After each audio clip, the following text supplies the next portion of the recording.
이삭이 그 땅에서 농사하여 그 해에 100배나 얻었고 여호와께서 복을 주심으로 그 사람이 창대하고 왕성하여 마침내 거부가 되어 양과 소가 떼를 이루고 종이 심이 많음으로 블레셋 사람이 그를 시기하여 그 아버지 아브라함 때 그 아버지의 종들이 판 모든 우물을 막고 흙으로 메웠더라. 아비멜렉이 이삭에게 이르되 내가 우리보다 크게 강성한즉 우리를 떠나라. 이삭이 그곳을 떠나 그랄 골짜기에 장막을 치고 거기 거류하며 그 아버지 아브라함 때에 팠던 우물들을 다시 팠으니 이는 아브라함이 죽은 후에 블레셋 사람이 그 우물들을 메웠음이라. 이삭이 그 우물들의 이름을 그의 아버지가 부르던 이름으로 불렀더라.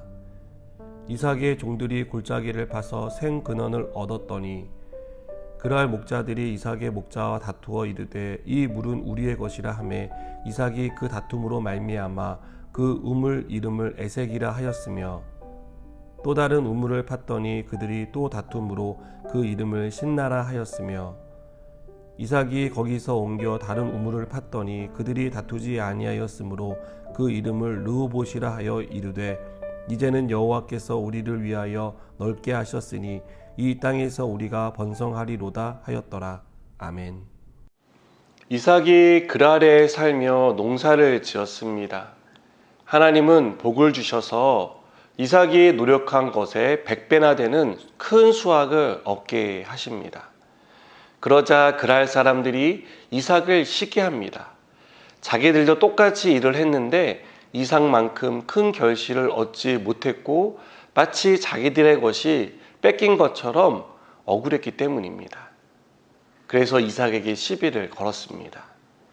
블레셋 사람들은 이삭에게 동네에서 떠나라고 말합니다. 이삭은 어쩔 수 없이 그곳을 떠나야 했습니다. 이삭이 간 곳은 그랄 골짜기였습니다. 그곳에서 양과 소를 키웠습니다. 그런데 이곳에서 양과 소를 키우기 위hen 물이 필요했습니다. 이삭의 종들은 우물을 파서 양과 소에게 먹일 물을 얻습니다. 그러자 기다렸다는 듯이 그랄 목자들이 이삭을 찾아와 시비를 걸고 그 우물을 뺐습니다. 이쯤 되면 이삭도 폭발할 만할 것 같습니다. 농사를 지어서 많은 수확을 얻었더니 나가라고 말합니다. 우물을 파서 물을 얻으니 다른 데로 가라고 말합니다. 여러분 얼마나 화가 나고 억울하겠습니까? 그런데요, 이삭은 화를 내거나 맞서 싸우지 않습니다. 이삭은 다른 곳으로 가서 또 우물을 팝니다.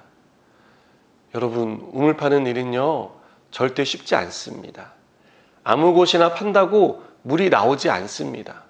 그런데 이삭은 이 모든 것을 알면서도 그랄 목자들과 다투지 않기 위해 다른 곳에 가서 우물을 팠습니다. 그리고 다시 물을 얻습니다.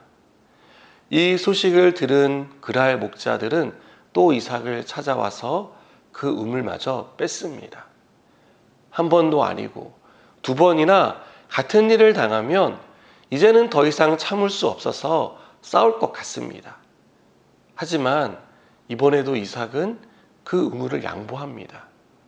그리고 다른 곳에 가서 세 번째 우물을 팝니다. 이곳에서도 물을 얻었습니다. 그리고 다행히 그랄 목자들이 찾아오지 않았습니다. 그래서 이삭은 이 우물을 가리켜 르호봇이라고 부릅니다. 르호봇은 장소를 넓게 하셨다는 뜻입니다.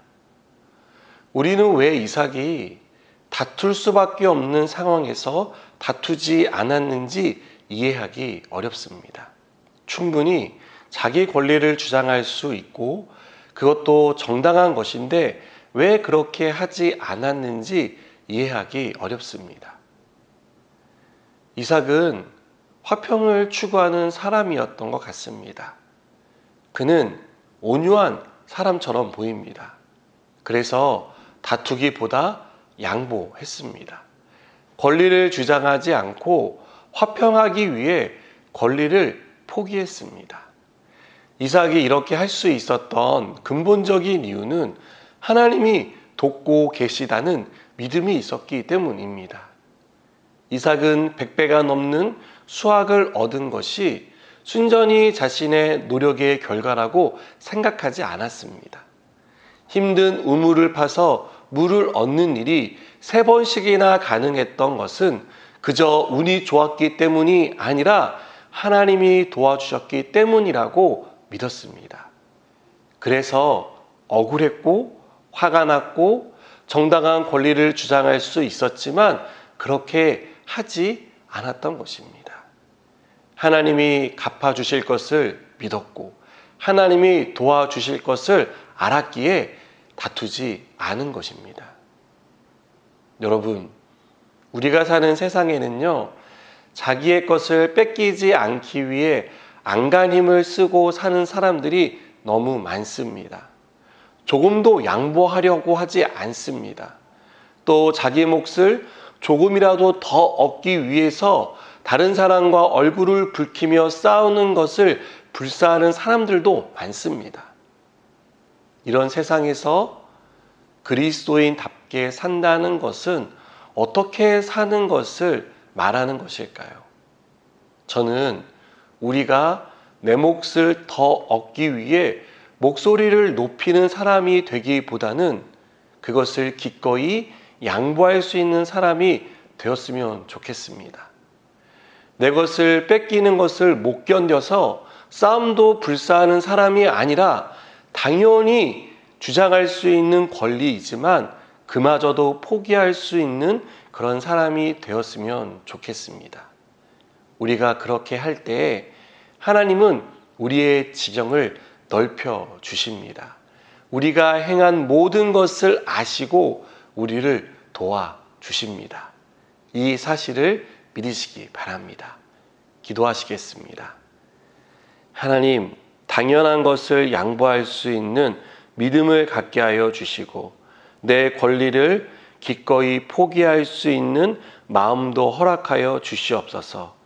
하나님께서 갚아주시고 하나님께서 도와주실 줄 믿습니다.